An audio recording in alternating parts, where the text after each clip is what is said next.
WesWes Show. The 18th man was activated in both games. And for the Sydney City Roosters, the 18th man was Michael Jennings, back into the NRL, playing his 299th game. And so, yeah, I guess if there's potential of him playing another game, Andrew Abdo's come out saying that they will not celebrate it as being his 300th NRL game, a normal celebration. And yeah, your thoughts on that? It's unfortunate that they've brought that into like his personal life into the sporting arena.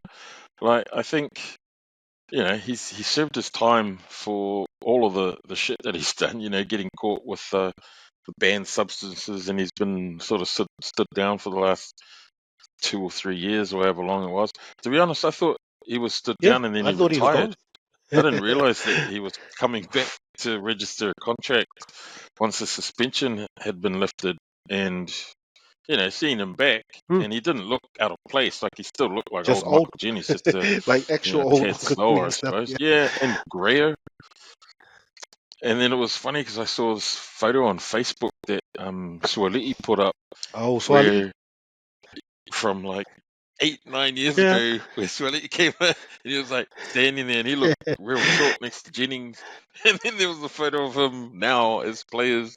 He's like, oh yeah, good to see the big brother come back. And I was like, so that's how long this guy has been around. And I'll be honest, I didn't even realize he was anywhere near 300 games until all of this talk started going on about the NRL not wanting to celebrate his 300. And again, that's sad because they've done it for every other player.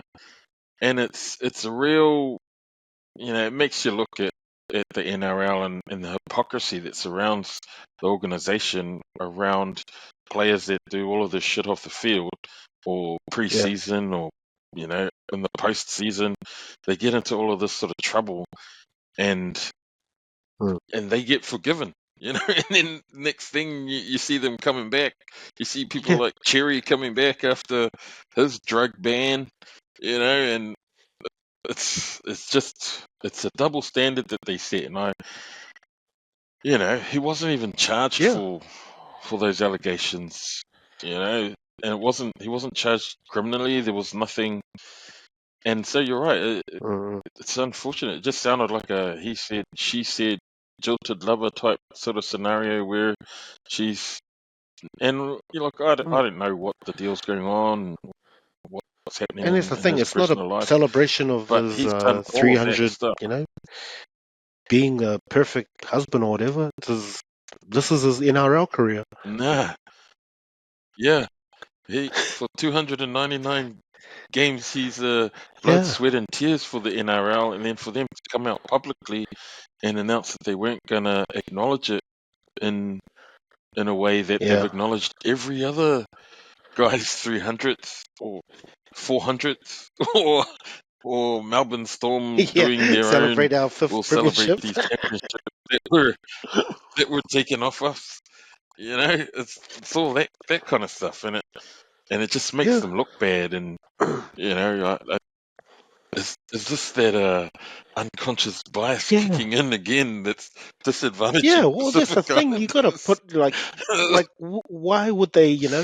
Why would they allow the registration to happen? Obviously, like you said, we probably assumed he had finished, retired, and maybe someone gave him the opportunity. So, you probably could come back.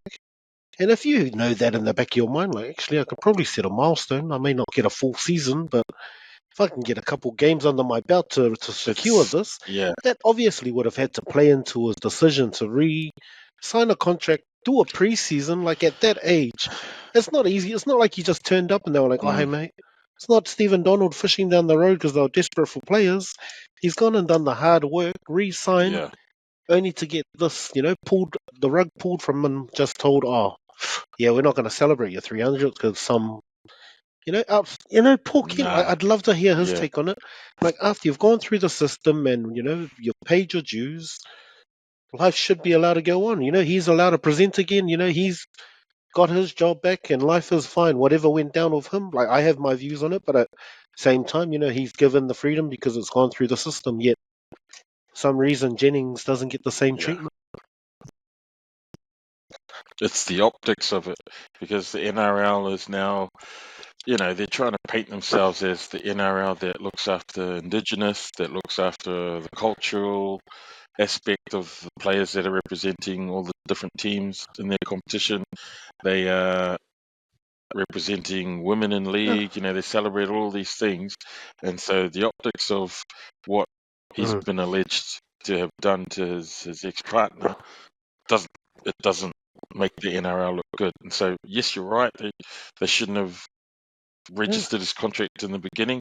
But to be honest, whoever it was that registered probably went, "Oh, suddenly I'm going to register. Suddenly he's only got 2 more games and he's going to reach 300. Yeah, exactly. man, so that'll be a cool story." And then all of this stuff comes out. It's like, suddenly, we don't want the story anymore.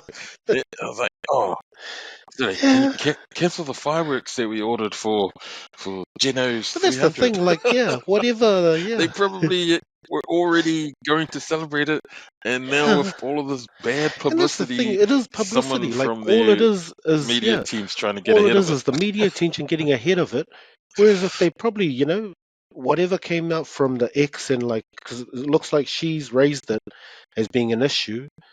But they should have gone back to Jennings and said, "Look, bro, what have you done? Like, obviously he's paid his dues and knows what he's done is wrong. Maybe he's doing something in the community to actually give back and fix this." They could have spun the story and celebrated, the stuff that he's doing to make it aware that it's not okay. So I don't know. It's just easy scapegoat and go, "Oh, look, you're not going to celebrate 300 games now." And we're going to wash our hands of this. We'll carry on. And you'll play 300. You probably might get to 310 by the end of the season. Thanks. But to be honest, why would you want to? Like, it's not your boss, but it's your boss's boss that is piling on all this shit on your name in the public arena. And it's like, oh, do I really want to bust my ass for the rest of the season? I mean, as great as it is, because I love this game of rugby league. And he's already had rubbish like this, when he was with I'm getting the New South Wales team. So he's like, "Oh, more of this rubbish. I thought we're out of this stuff." Well, that's what you get when you come in for try celebrations or fights and you dive all over the actual spectacle of the fight and miss everything. So yeah, we'll see how that progresses. I think there's probably going to be more to be said about that.